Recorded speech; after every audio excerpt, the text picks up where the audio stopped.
माई भारत और युवा भारत का जो संकल्प है, अमृत काल के इस युग में हमको भारत को विकसित करना है। तो इस विकास का जो रूप है वो बहुत अच्छा है, परंतु यह विकास कोई नवनिर्माण कार्य नहीं है, परंतु हमको यह लगता है कि ये बहुत नवनिर्माण कार्य है और इसको हमको नए सिरे से प्रारंभ करना है।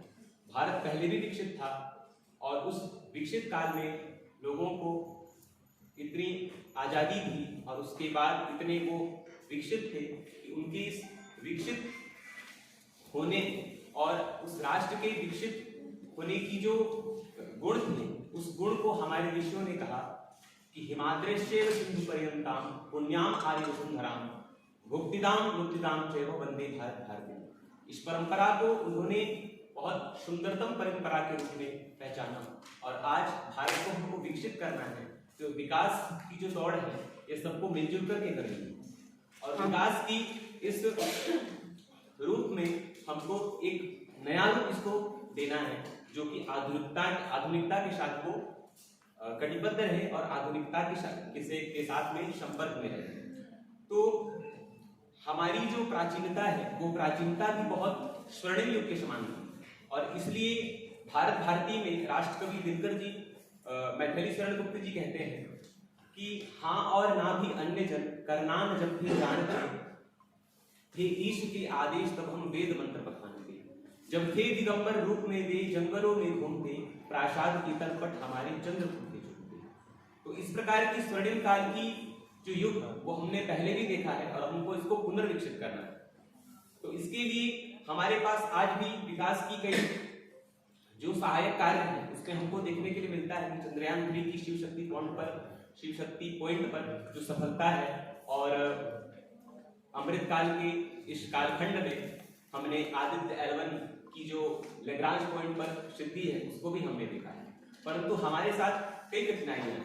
आज ग्लोबल हंगर इंडेक्स में भारत 111वें सूची पर दिख रहा है। इसका अर्थ यह है कि हम किसी न किसी क्षेत्र में कमजोर हैं। भारत को विकसित करने का आशय केवल एक क्षेत्र पर विकसित करना नहीं होता। इंटरनेशनल मॉनेटरी फंड ने जो भारत को अर्थव्यवस्था पर 5वें नंबर पर सूचित किया है, जो हमारी अर्थव्यवस्था को उभरती हुई और उसकी उन्नति के लिए दिखाया है और कहा है कि युवाओं के कारण ही हो पाया है। तो हमको युवाओं को इसके लिए लगाना है और उनका जब साथ रहेगा तो भारत तेज गति से विकसित होगा। इसके लिए बहुत सारी बाधाएं हैं और प्रथम बाधा है युवाओं की उद्देश्यहीनता के कारण। आज टीवी चैनलों में, फिल्मों में, सिनेमा हॉल्स में, बाजारों में, विज्ञापनों में नाना प्रकार के अश्लील और कलुषित दृश्य होते हैं जो युवाओं के मन पर कुठाराघात करते हैं। तो इसे हमें बदलना है। इसके साथ साथ हमारी जो शिक्षा है उसको हमको बेहतर करना है। भारत की अधिकांश जो आबादी है वो ग्रामीण है और ग्राम में स्कूली शिक्षा जो है वो अच्छी नहीं है, उसे हमें बदलना पड़ेगा। ये सुधार की आवश्यकता है और बच्चों को हमने सर्व शिक्षा अभियान के तहत उनको हमने फ्री एजुकेशन प्रदान किया, परंतु बच्चे जो हैं स्कूल नहीं जाते। उसका कारण ये भी है कि उनको शिक्षा से अरुचि है।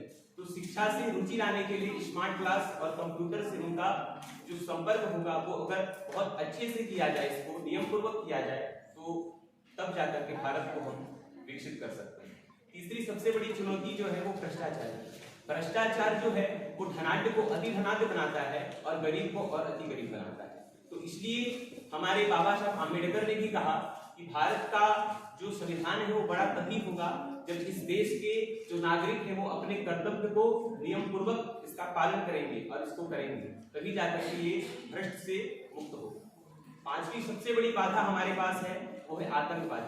आतंकवाद किसी वंचित और किसी गरीब मानसिकता से उत्पन्न नहीं होती, बल्कि यह एक ऐसी विचारधारा है जो अपनी रूढ़िवादिता सोच को और अपनी गुलामी की सोच को सब पर आवरण बना करके उसको बंधित करना चाहती है, जो हमारी स्वतंत्रता को और हमारी देश की जो सम्यक संस्कृति है उसको अवरुद्ध करना चाहती है, उसे रोकना चाहती है। तो इसके उन्मूलन के लिए हमको कार्य करना पड़ेगा और हम अगर धूर्तों से और दुष्टों से, देशद्रोहियों के साथ संपर्क में रहते हुए कभी कार्य सफल नहीं होगा। इसलिए इन धूर्तों से चाह रहे हैं हम अपने ही सर्टिफिकेट कौन बड़ा, भारत की संसद अथवा अमेरिकी सीनेट, प्रेस पिशाचों का गिद्धों का कहो भरेंगे कब तक पेट, कितने योद्धा कहो चढ़ेंगे जे हाथी कानों की पेट। पुलवामा आतंकी हमला हो या फिर 26/11 की घटना हो, बार बार हमारे इतिहास में बाधा बनेगी, इसलिए इसका निवारण करना आवश्यक है।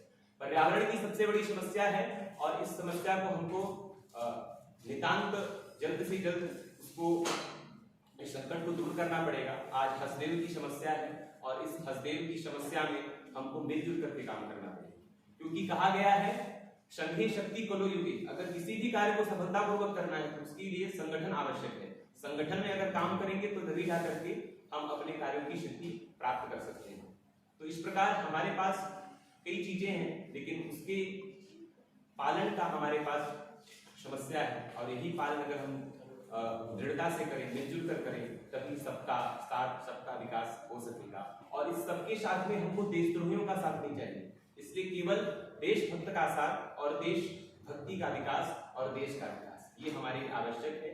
और इसका नियम पूर्वक पालन करेंगे तो हमको निश्चित रूप से हमारी जो आजादी का अमृत काल है वो हमको हमारी शक्तियां प्रदान करेगा और भारत विकसित राष्ट्र के रूप में उभर कर के आएगा। भारत के इस महानतम युग में हम अगर मिलजुल करके काम करेंगे तो केवल 25 वर्ष ही नहीं बल्कि हम 20 वर्षों में हम अपने भारत को विकसित कर सकते हैं। लेकिन हमारे पास इसके लिए संगठन होना आवश्यक है। हमारी युवा लोगों का सोच और प्रबल और प्रगाढ़ हो और नए नए सोच भारत को विकसित और सुसंपन्न बनाएंगे। धन्यवाद। और इसके साथ साथ मैं कहना चाहूँगा कि हमारे लिए भारतीयता आवश्यक है, उसका मन आवश्यक है। इसलिए भारतीय मन, भारतीय ही तन और भारतीय ही वो परिवेश अभिलाषा है मेरी केवल। विश्व वंदे हो भारत देश। जय जय।